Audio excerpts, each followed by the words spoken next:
Assalamualaikum warahmatullahi wabarakatuh. Salam sejahtera untuk kita semua. Teman-teman yang saya cintai, ada hal penting yang terjadi di masyarakat tentang satu istilah yang terkadang kita menganggapnya itu betul saja. Padahal dari sisi makna yang terkandung di dalamnya sebetulnya kurang tepat. Apa salah satu kata itu? Yaitu kata hikmah. Jadi sebetulnya apa sih hikmah itu? Teman-teman yang saya cintai, banyak orang-orang secara umum mengartikan hikmah itu seolah-olah dia magic. Dia kekuatan magic di luar kemampuan manusiawi. Banyak orang memahami hikmah dalam pengertian magic itu berarti adanya satu kekuatan di balik kekuatan manusiawi. Karena itu di masyarakat kalau kita bilang ada seorang ahli hikmah, itu biasanya dukun. Berhubungan dengan jin, mendoakan orang yang sakit supaya sembuh dengan berbagai macam seremoni. Di situ ada kemenyan, ada kopi pahit, ada kopi manis dan seterusnya.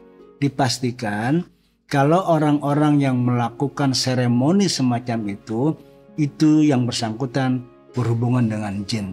Dan itu dilarang oleh Al-Quran. Teman-teman yang saya cintai.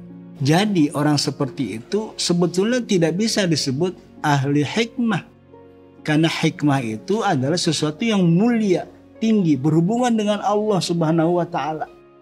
Makanya kata Al-Quran, yu'til hikmata mayyasha'u wa may yu'tal hikmata faqad utiya khairan katsira wa may yadzakkaru illa ulul albab. Allah memberikan hikmah kepada siapapun yang ia kehendaki, dan barang siapa yang telah diberikan hikmah maka orang tersebut akan dianugerahi banyak kebaikan.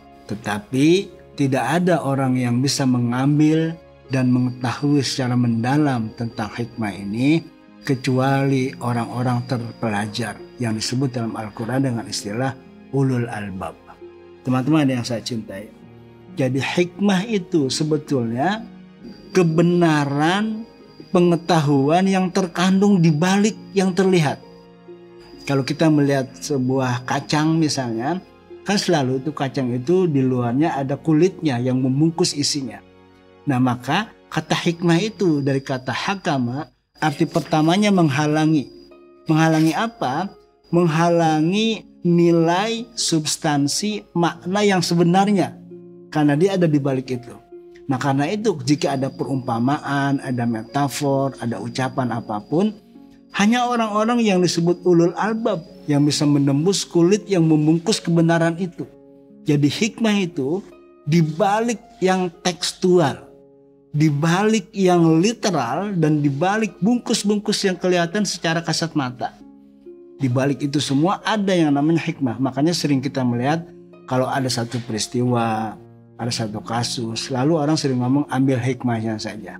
Teman-teman yang saya cintai, jadi hikmah itu di dalam satu hadis dikatakan dia kebenaran di luar kenabian. Makanya Allah pernah berfirman kepada Rasulullah Muhammad SAW, wa anzalallahu alaikal kitaba wal hikmata. Allah telah menurunkan kepada engkau ya Muhammad alkitab dan hikmah. Wa 'allamaka ma lam takun ta'lam, dan Allah mengajarkan kepada engkau apa-apa yang kamu belum ketahui. Nah di sini artinya bahwa ada dua hal penting pada diri Nabi yang menjadi utusan Allah, yaitu kitab yang diturunkan oleh Allah kepada Rasulullah Muhammad SAW dan hikmah. Yang hikmah itu bisa diperoleh juga oleh orang lain selain Nabi. Karena itu disebut dalam satu hadis yang diriwayatkan oleh Imam Al-Bukhari, al-hikmatu al-isobatu fi ghairin nubuwah. Hikmah itu adalah kebenaran di luar kenabian. Teman-teman yang saya cintai, jadi kalau kita merujuk kepada ayat dan hadis yang tadi saya sampaikan di atas, maka sedikitnya hikmah itu memiliki dua klasifikasi besar. Pertama, hikmah bisa kita maknai sebagai intelektualisme. Karena itu disebut wa may yazakkaru illa ulul albab. Tidak ada orang yang bisa menembus kulit, mengetahui dan menggali hikmah itu kecuali orang-orang atau kaum terpelajar. Kaum terpelajar di sini kalau kita tafsirkan secara lebih detail, ada hal penting yang terkandung di dalamnya. Pertama kata ulu. Ulu itu artinya yang mempunyai, yang memiliki. Yang kedua albab. Albab itu jamak dari lub. Kita tahu lub itu adalah stasiun terdalam dari susunan hati.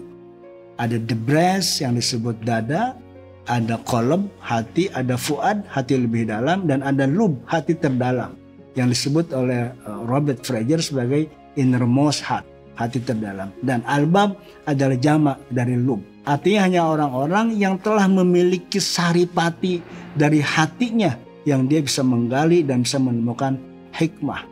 Maka kaitannya dengan pengetahuan tadi itu, Allah dengan hikmah tadi itu akan mengajarkanmu pengetahuan yang kamu belum mengetahuinya. Nah, pengetahuan yang kita belum ketahui itu adalah banyak. Pertama tentu buat orang-orang tertentu, membaca buku, membaca kitab-kitab klasik, mendengarkan orang bicara, mendengarkan seminar dan sebagainya, sehingga kita mendapatkan pengetahuan yang kita belum pernah tahu sebelumnya. Yang kedua, hal-hal yang bersifat riset, penelitian. Ada sunnatullah secara sosiologis, antropologis bisa kita teliti. Seperti Ibnu Khaldun dalam kitab Mukadimahnya meneliti berbagai macam perilaku orang-orang yang berada pada satu daerah yang iklimnya panas, iklimnya dingin, gersang, subur, dan seterusnya.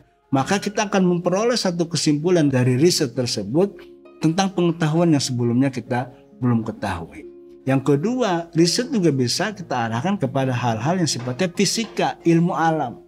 Dan itu juga sudah banyak kita peroleh, baik yang sudah maupun yang mungkin sekarang sedang berproses banyak riset itu, sehingga kita mendapatkan banyak pengetahuan yang sebelumnya kita belum mengetahuinya. Bentuk kedua berupa spiritualisme. Kalau tadi intelektualisme, pengetahuan, yang kedua spiritualisme. Dan orang-orang yang memperoleh hikmah dari kategori spiritualisme ini adalah orang-orang yang telah sampai kepada Allah. Orang-orang yang hidupnya menjalani suluk, menjalani tarekat, sehingga mencapai apa yang disebut ma'rifat dan sampai ke atasnya yaitu maqam hakikat. Maka orang-orang semacam itu pun dikategorikan sebagai ahli hikmah. Tapi hati-hati, seperti dikutip oleh Imam Al-Ghazali juga, masyarakat itu kalau menyebut ahli hikmah itu memang cenderung kepada profesi dukun, ahli nujum, ahli meramal, ahli melihat nasib orang dengan cara memasang dadu di tangannya di pinggir jalan besar sehingga orang menonton. Sebetulnya orang semacam itu targetnya adalah memperoleh materi, yaitu uang. Teman-teman yang saya cintai, jadi hikmah semacam inilah sebetulnya yang bisa dicapai dengan cara menjalani hidup sesuai dengan peraturan-peraturan, sesuai dengan syariah dan peraturan-peraturan dari Tuhan. Lalu tarekat itu jalan kecil yang sudah jelas apa yang harus diwiridkan, apa yang harus dikerjakan segala macam. Lalu dengan dua itu orang bisa mencapai apa yang disebut ma'rifat. Ma'rifat adalah pengetahuan yang diperoleh melalui pengalaman. Jadi orang-orang yang berada pada maqam ma'rifat, pengetahuan yang diperolehnya berasal dari pengalaman. Karena orang-orang yang bermakrifat itu hatinya telah hidup sehingga dia bisa melihat di luar yang kasat mata. Itulah sebetulnya hikmah, sehingga bisa mencapai kepada maqam yang tertinggi, yaitu maqam hakikat. Teman-teman yang saya cintai, jadi ada banyak di dalam dunia Islam.